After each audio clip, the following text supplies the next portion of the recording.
phoenix shed a single tear in sadness. It fell on my shoe and burned a big hole in it. I didn't get angry.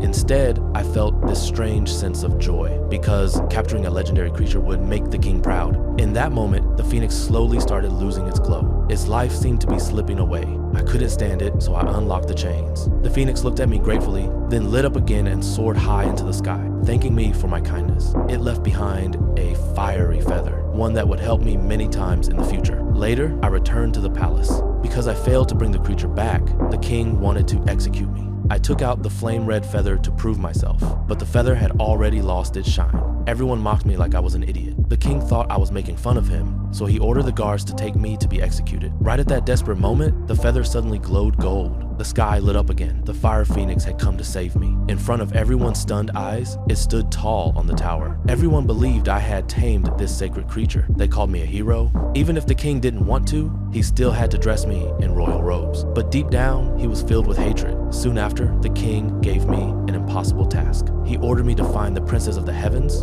and bring her back to marry him. He assumed I would die somewhere along the dangerous journey, but the king was disappointed. I reached the princess's gate safely. Just as I was about to go in, a wall of ice blocked my path. For a moment, I felt helpless. Then the fiery feather floated up into the air, shot into the ice wall, and melted it instantly. But I didn't notice that my little donkey had been swept away by the freezing water. I soon found the heavenly princess, but when she learned she was supposed to marry an old man, she ran toward a cliff in anger and pulled me down with her. At the last second, my little donkey appeared and saved us both. She finally agreed to return to the palace with me. But when she met the king, she said that if he wanted to marry her, he had to bring her the heart of the ocean, a treasure swallowed by a giant whale. So the king called for me again. It was obvious he wanted me to take on this impossible mission. We reached the place he mentioned, but we couldn't find the whale the princess described. And worse, a massive tsunami was heading straight for us. My little donkey dragged me away, and we barely survived the giant wave.